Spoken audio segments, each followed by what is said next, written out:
আমাদের অ্যাকাউন্টের সঙ্গে ডিবিটি আধার লিংক যদি অন্য অ্যাকাউন্টে থাকে, আমাদের যে অ্যাকাউন্টের সঙ্গে ডিবিটি আধার লিংক চাইছি কিন্তু আমাদের সেই অ্যাকাউন্টে ডিবিটি আধার লিংক নেই, ডিবিটি আধার লিংক চেক করলে আমাদের অন্য কোনো অ্যাকাউন্টে ডিবিটি আধার লিংক আছে, হয়তো আমরা সেই অ্যাকাউন্টটা হয়তো ব্যবহারও করি না কিন্তু ডিবিটি লিংক হয়ে আছে। তো আমরা কিভাবে আমাদের যে অ্যাকাউন্টের সঙ্গে আমরা ডিবিটি আধার লিংক করতে চাইছি সেই অ্যাকাউন্টে ডিবিটি আধার লিংক আমরা কিভাবে করে নিতে পারবো দেখে নেবো আমরা এই ভিডিওতে। তো ভিডিওটি সম্পূর্ণ দেখুন, ভিডিওটি ভালো লাগলে অবশ্যই একটি লাইক করবেন আর চ্যানেলে নতুন হলে চ্যানেলটিকে সাবস্ক্রাইব করে রাখুন এরকমই সব গুরুত্বপূর্ণ বিষয়গুলি জেনে রাখার জন্য। তো এটা আমাদের মোবাইল থেকে করার জন্য আমাদের মোবাইলে যে কোনো একটি ইন্টারনেট ব্রাউজার ওপেন করে নেবেন, সার্চ বারে ডিবিটি লিংক এটা লিখে সার্চ করবেন অথবা আপনি এনপিসিআই এটা লিখে সার্চ করবেন। সার্চ করলে দেখুন সব প্রথমে যে লিঙ্কটি আসবে দেখুন www.npci.org.in দেখুন লিংক দেওয়া রয়েছে। আমাদেরকে এই লিংকের উপরে ক্লিক করতে হবে। আপনাদের সুবিধার জন্য এই লিংকটি এই ভিডিওর ডেসক্রিপশনে দেওয়া থাকবে। সম্পূর্ণ ভিডিওটি দেখে নেওয়ার পরে লিংকের উপরে ক্লিক করলে আপনি সরাসরি npci.org.in দেখুন আমরা ওয়েবসাইটে দেখুন চলে এসেছি। এই ওয়েবসাইটে আসার পরে দেখুন এইখানে অপশন দেওয়া রয়েছে, আমাদেরকে এইখানে টাচ করতে হবে। টাচ করলে দেখুন 2 নম্বরে কাস্টমার অপশন দেওয়া রয়েছে, আমাদেরকে এইখানে টাচ করতে হবে এবং টাচ করলে দেখুন এইখানে ভারত আধার সিডিং এনেবল BASE অপশনটি দেওয়া রয়েছে, আমাদেরকে এই অপশনটির উপরে টাচ করতে হবে।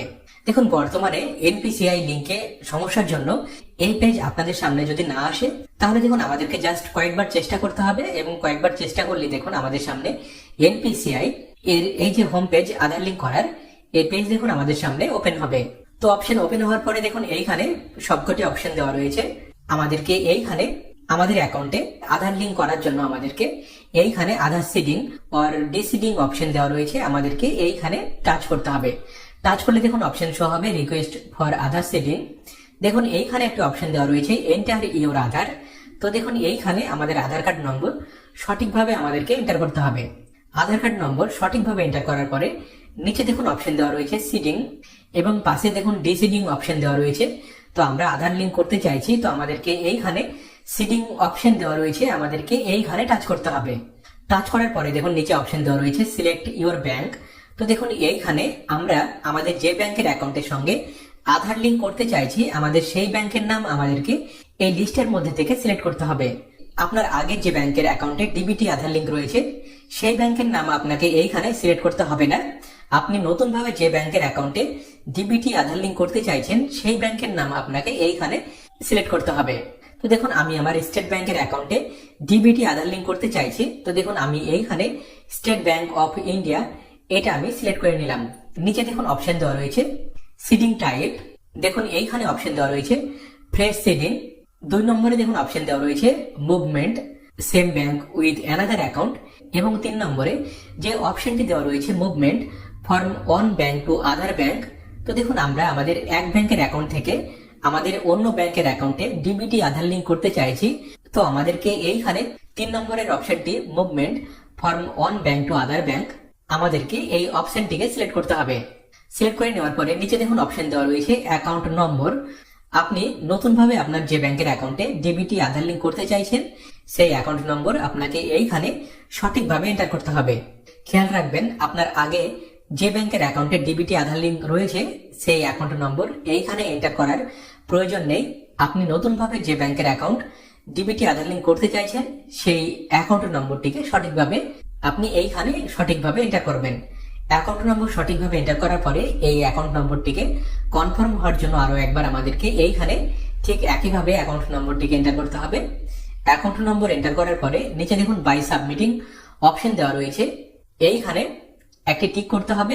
টিক করে নেওয়ার পরে দেখুন নিচের দিকে কিছু ক্যাপচার টেক্সট বা ক্যাপচার কোড দেওয়া রয়েছে, এগুলো দেখে দেখে ঠিক একইভাবে আমাদেরকে এই ক্যাপচার কোডগুলিকে এইখানে সঠিকভাবে এন্টার করতে হবে এবং ক্যাপচার কোড সঠিকভাবে এন্টার করার পরে নিচে দেখুন সাবমিট অপশন দেওয়া রয়েছে, আমাদেরকে এইখানে টাচ করতে হবে। টাচ করার পরে দেখুন টার্মস অ্যান্ড কন্ডিশন আমাদের সামনে ওপেন হবে। দেখুন আমাদেরকে জাস্ট এই পেজের একেবারে নিচের দিকে আসতে হবে এবং একেবারে নিচের দিকে দেখুন এইখানে একটি অপশন দেওয়া রয়েছে এগ্রি অ্যান্ড কন্টিনিউ, আমাদেরকে এইখানে টাচ করতে হবে। টাচ করার সঙ্গে সঙ্গে দেখুন আমাদের রেজিস্টার্ড মোবাইল নাম্বারে বা আমাদের আধার কার্ডের সঙ্গে আমাদের যে মোবাইল নাম্বারটি লিংক রয়েছে, দেখুন আমাদের আধার কার্ডের সাথে কোন মোবাইল নাম্বারটি লিংক রয়েছে সেই মোবাইলের শেষ 4টি সংখ্যা দেখুন এইখানে লেখা রয়েছে। এই মোবাইল নাম্বারটিতে একটি 6 সংখ্যার ওটিপি আসবে।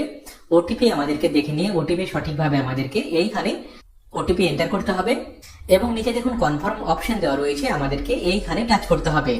টাচ করলে দেখুন কনফার্ম পেজ আমাদের সামনে ওপেন হবে। দেখুন আমাদের যে ব্যাংকের অ্যাকাউন্টে ডিবিটি আধার লিংক রয়েছে সেই ব্যাংকের নাম দেখুন লেখা থাকবে এবং নতুন ভাবে আমরা আমাদের যে ব্যাংকের সঙ্গে ডিবিটি আধার লিংক করতে চাইছি দেখুন সেই ব্যাংকের নাম দেখুন লেখা থাকবে।